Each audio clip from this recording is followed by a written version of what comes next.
नमस्कार. मी भाग्यश्री फाटा. मार्केट आणि मी हा सोप्या मराठीतून शेअर मार्केट समजावून सांगण्याचा माझा एक उपक्रम आहे. पुन्हा रात्रंदिना आम्हा युद्धाचा प्रसंग. तसं ॲक्च्युअल युद्ध करणाऱ्यांना वेगळ्या गोष्टीला तोंड द्यायचं आहे आणि आपल्याला वेगळ्या गोष्टीला तोंड द्यायचं आहे. पण प्रत्येकाचं युद्ध वेगळं, युद्धाचं मैदान वेगळं आणि निर्णयही वेगळे. पण युद्ध हे मात्र प्रत्येकाला खेळावं लागतं आहे आणि आत्ताच्या परिस्थितीत तर जास्तच खेळावं लागतं आहे. चीनचा दौरा होता, पण चीनचा दौरा यशस्वी झाला ट्रम्प साहेबांचा असं काही म्हणता येत नाही. उलट अपमानच झाला. म्हणजे प्रोटोकॉलप्रमाणे चीनच्या राष्ट्राध्यक्षांनी जायला हवं होतं विमानतळावर, तसे ते गेले नाहीत. नंतर तैवानच्या बाबतीत तुम्ही काही बोलायचं नाही असं स्पष्टपणे सांगण्यात आलं. तर फक्त 200 बोईंग विमानांची ऑर्डर देता येईल, दिली जाईल, एवढाच काय तो आशावादी दृष्टिकोन राहिला. आणि थोडं धमकावलं असं म्हणणार की तुम्ही तैवानला शस्त्रास्त्र पुरवठा करताय हे आम्हाला काही समजल्याशिवाय राहिलेलं नाही. पण ते करणं योग्य नाही असंच ठणकावून चीननी अमेरिकेला सांगितलं. त्यामुळे ट्रम्प साहेबांनी माघार घेतली. अमेरिकेमध्ये इन्फ्लेशन वाढले, त्यामुळे रेट कट होण्याच्या ऐवजी रेट वाढतील. बॉन्डमध्ये सेल ऑफ झालं आहे, त्यामुळे बॉन्ड यील्ड वाढलेत. 30 वर्षाचं बॉन्ड यील्ड हायेस्ट पातळीला पोचलं आहे. मोठे इन्व्हेस्टर्स त्यांच्या पोर्टफोलिओमध्ये कोणते बदल करतायत याकडे लोक लक्ष देत आहेत. बर्कशायर हाथवेनी डेल्टा एअरलाईनमध्ये 2.6% स्टेक घेतला आहे. AI डेव्हलपर सेरेब्रास ह्याचा डेब्यू झाला आहे, म्हणजे मार्केटमध्ये लिस्टिंग झालं आहे आणि ते NVIDIAशी चांगल्या प्रकारे स्पर्धा करेल. ट्रम्प साहेब काय सांगतायत आता? Running out of patience, time is running out. त्यामुळे समझोता इराणने लवकर करावा, नाहीतर परिस्थिती आणखीनच चिघळेल. G7 देशांच्या अर्थमंत्र्यांची बैठक आहे. जपानमध्ये सुद्धा लाँग टर्म बॉन्ड 1999 नंतर प्रथमच 4% पातळीला आहेत. डॉलर इंडेक्स वाढलेलाच आहे. अमेरिकेमध्ये 10 वर्षाचे बॉन्ड 4.60च्या लेव्हलवर आलेत. 30 वर्षाचे बॉन्ड 5.1 म्हणजेच 5.10 या लेव्हलवर आहे. रशियाकडून क्रूड ऑइल घेण्यासाठी आपल्याला 1 महिन्याची मुदत दिली होती आणि जेवढ्या क्रूड ऑइलचा करार झाला होता तेवढ्या तुम्ही या वाढलेल्या मुदतीत ऑइल घेऊ शकता, क्रूड घेऊ शकता असं सांगितलं होतं. ती मुदत संपलेली आहे. त्यामुळे आता क्रूड पुन्हा वाढायला सुरुवात झाली आहे. क्रूड 111च्या लेव्हलवर गेलं आहे. बॉन्ड यील्ड तर वाढलंच आहे. डॉलर इंडेक्सही वाढला आहे. फक्त एक बदल म्हणजे शुक्रवारी फॉरेन इन्व्हेस्टर्सची खरेदी आहे 1329 कोटीची, तर डोमेस्टिक इन्व्हेस्टर्सची मात्र विक्री आहे 1959 कोटीची. एवढा काय तो मोठा बदल दिसतो आहे. बॉन्ड यील्ड वाढले की त्याचा परिणाम व्याजाचे दर वाढतात. व्याजाचे दर वाढले की कंझ्युमरना ज्या प्रकारची लोन मिळतात ती लोन महाग होतात. EMI वाढतो. या सगळ्या गोष्टींचा आपल्याला परिणाम भोगावा लागतो आणि तो परिणाम आधी अमेरिकेतल्या लोकांना, मग आपल्याला. आता काही रिझल्ट लागले, म्हणजे शुक्रवारी मार्केट संपल्यानंतर जे रिझल्ट लागले ते देते. या सगळ्या बातम्या, सगळे रिझल्ट, फॉरेनच्या बातम्या, काय घडलं, बॉन्ड्समध्ये काय घडत आहे, या सगळ्या गोष्टी मी सांगत असते. त्या माझ्या प्रयत्नाला प्रोत्साहन देण्यासाठी तुम्ही सबस्क्राईब करा, शेअर करा, लाईक करा आणि सगळ्यांना सांगा. प्रथम आपण रिझल्ट बघूया. आरती ड्रग्स, प्रॉफिट मार्जिन कमी झालं, रेव्हेन्यू वाढला. ओसवाल पंप, प्रॉफिट वाढलं, रेव्हेन्यू वाढलं, मार्जिन कमी झालं. जीनस पॉवरचं पण तसंच, प्रॉफिट वाढलं, रेव्हेन्यू वाढलं, मार्जिन कमी. मार्जिन जेव्हा कमी होत असतं तेव्हा स्पर्धेला जास्त तोंड द्यावं लागतं, हे लक्षात घ्यावं. युनो विंडा, प्रॉफिट, रेव्हेन्यू वाढलं, मार्जिन फ्लॅट राहिलं. फ्लॅट म्हणजेच 11.6% 11.3% एवढं मार्जिन झालं. व्होडाफोनचा रिझल्ट चांगला लागला आहे, तो त्यातून फायद्यात आली, रेव्हेन्यू वाढलं, मार्जिन वाढलं. डिलिव्हरीचं प्रॉफिट कमी, रेव्हेन्यू कमी, मार्जिन वाढलं. हिंद रेक्टिफायर, प्रॉफिट आणि मार्जिन कमी, रेव्हेन्यू वाढलं. लेटेंट व्ह्यू, रिझल्ट चांगला आहे. रोलेक्स रिंग, रिझल्ट चांगला आहे. म्हणजेच Vodafone idea, latent view, Rolex ring सगळे त्याचीत राहते. रोलेक्स रिंग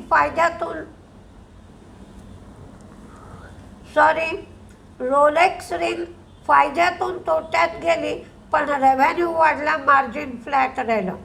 पॉवर ग्रीडचा रिझल्ट काही एवढा चांगला दिसत नाही आहे. रेव्हेन्यू कमी झाला, मार्जिन कमी झालं, प्रॉफिट वाढलं. ₹1.25 डिव्हिडंड. NHPC, प्रॉफिट, रेव्हेन्यू दोन्ही वाढलं, मार्जिन कमी, ₹2.10. स्टील अथॉरिटी ऑफ इंडिया, प्रत्येक गोष्ट वाढली, ₹2.35 डिव्हिडंड.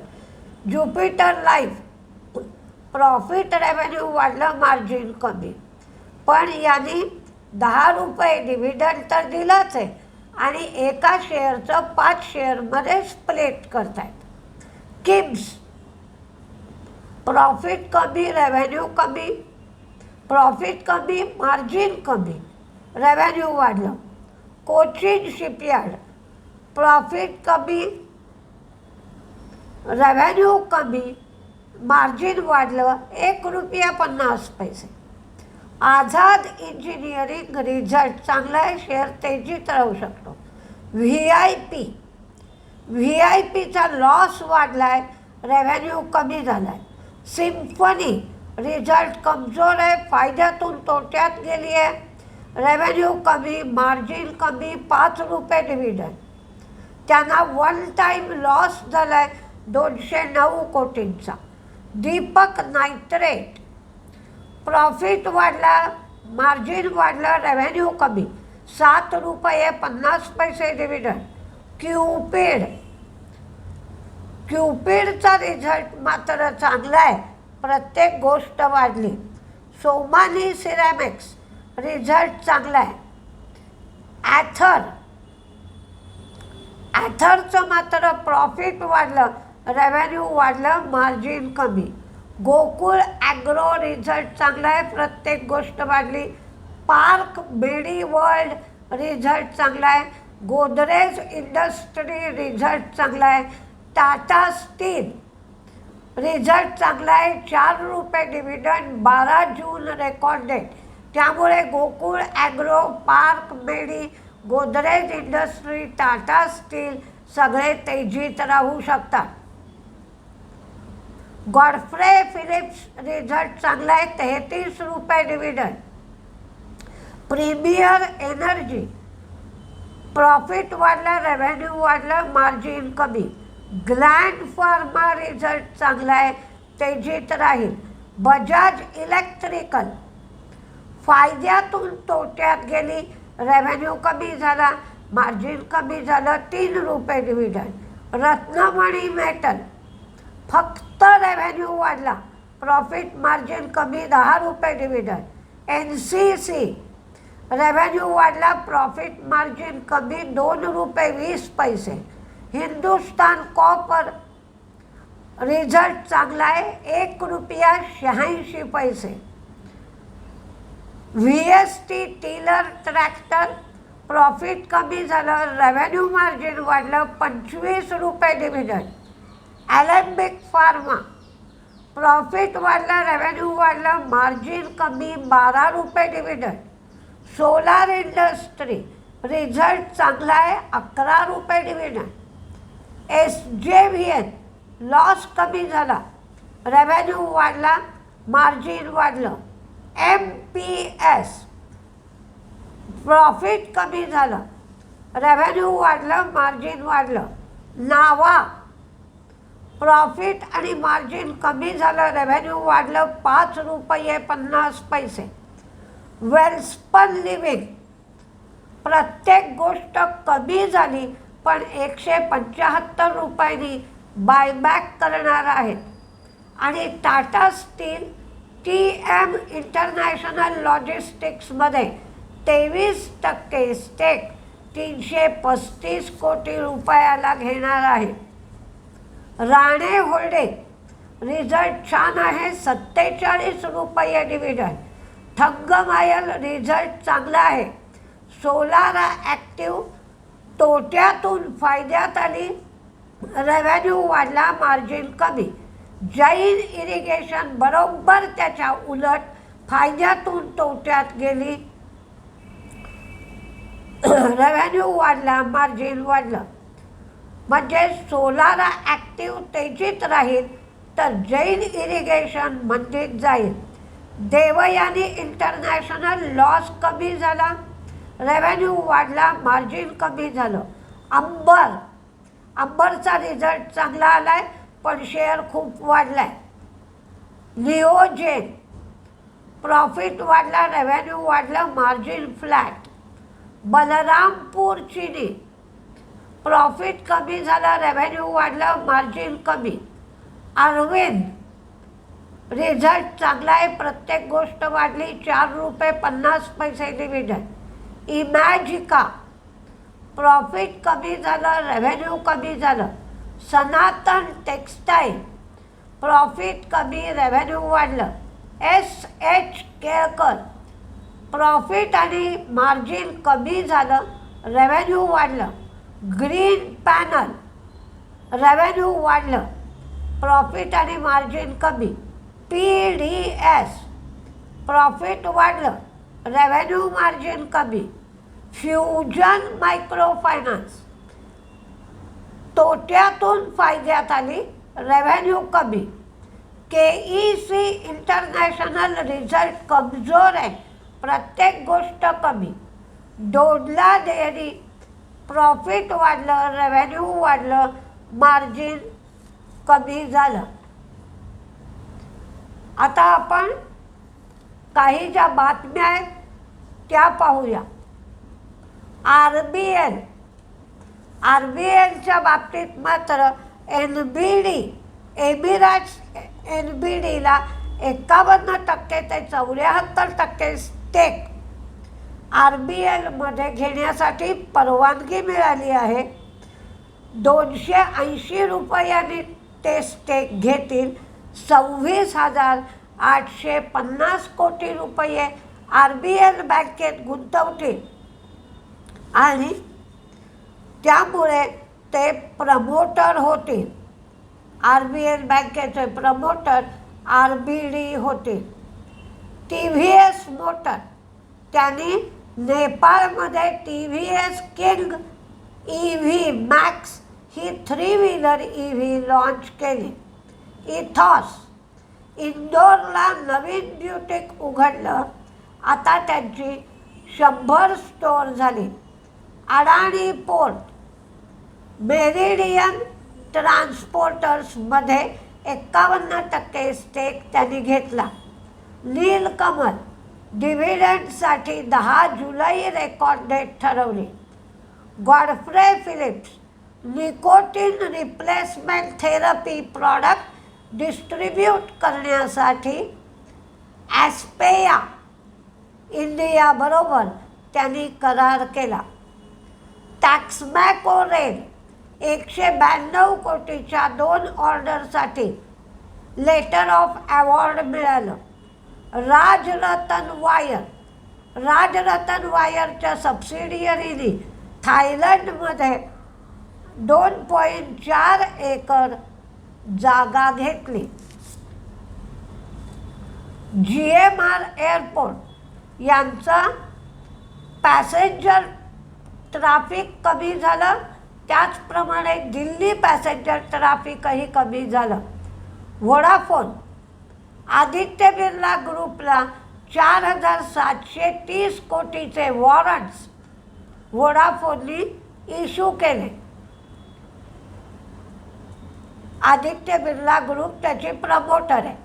इंडिगो ATFवरचा वॅट 6 महिन्यासाठी दिल्ली सरकारने कमी केला, 25% 7% केला. कोल इंडिया महानदी कोलफील्डच्या IPOसाठी संमती मिळाली. हिंदुस्तान झिंक वर परिणाम होईल, चांदीच्या आयातीवर बंधनं घातली. Hindustan copper uranium corporation of India Hindustan कॉपरच्या टेलिंग्जमधून युरेनियम काढणार आहे आणि त्याचा प्लांट झारखंडला लावला जाईल. पेस डिजिटेक 710 कोटीची ऑर्डर मिळाली NLCकडून. IGL CNGच्या किमती दिल्लीमध्ये 1 रुपयाने वाढवण्यात आल्या. IRFC 1,00,000 कोटींच्या वर त्यांची लोनची अमाऊंट गेली आहे. राजेश एक्सपोर्ट्स आणि वैभव ग्लोबलच्या बाबतीत ज्वेलरी निर्यात कमी झाली आहे. रेलटेल जोधपूरमधून त्यांना 15.7 कोटीची ऑर्डर मिळाली आहे. नेस्ले किटकॅटसाठी भारत हे लार्जेस्ट मार्केट ठरलं आहे. बलरामपूर चिनी ऑप्टिकल फायबर केबलसाठी 106 कोटीची इंटरनॅशनल ऑर्डर त्यांना मिळाली आहे. बायोप्लास्टिक प्लांटमधून ते 2,000 कोटीचा रेव्हेन्यू मिळेल असं त्यांना वाटतं आहे. पण हा बायोप्लास्टिक प्लांट 3rd क्वार्टरमध्ये सुरू होईल. PFC आणि REC मर्जरला फक्त आता राष्ट्रपतींची मंजुरी मिळणे बाकी आहे. ITC हॉटेल झुरी हॉटेलमध्ये 100% स्टेक 205 कोटीला त्यांनी घेतला आहे. JSW एनर्जी एप्रिलपासून 250 मेगावॅट नवीन रिन्युएबल एनर्जी कपॅसिटी त्यांनी ॲड केली आहे. आता त्यांची एकंदर कपॅसिटी 13.7 गिगावॅट एवढी झाली आहे. NBCCला 52 कोटीच्या 2 ऑर्डर मिळाल्या. WPIL साऊथ आफ्रिकेमध्ये वॉटर वर्क्सची मोठी ऑर्डर त्यांना मिळाली आहे. ह्या वॉटर वर्क्सचं जे प्रोजेक्ट आहे ते 4,405 कोटींचं आहे. या प्रोजेक्टमधला 1,173 कोटींची ऑर्डर WPILला मिळाली आहे. म्हणजे रेव्हेन्यूमध्ये 1,173 कोटींचा हिस्सा WPILचा आहे. WPIL आणि ही मोठी ऑर्डर का, तर त्यांची मार्केट कॅपच 4,500 कोटींची आहे. त्यामुळे मार्केट कॅपच्या जवळजवळ 35% एवढी ही ऑर्डर आहे. त्यामुळे ही ऑर्डर खूपच मोठी आहे, त्याचा त्यांना खूप फायदा होईल. आता कुठले शेअर तेजीत मंदीत राहतील ते पाहूया. आधी तेजीतले. Newgen, gland pharma, Amber Delhivery, Coal India, IndiGo, power grid, gland pharma. Power ग्रीडकडे मात्र लक्ष द्या, रिझल्ट काही चांगला नाही आहे.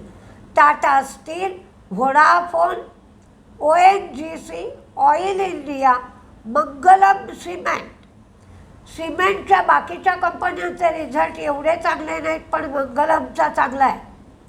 JSW steel, Godfrey Phillips, Uno Minda, Aurobindo pharma, Hindustan copper, park medi world Delhivery, allied blenders.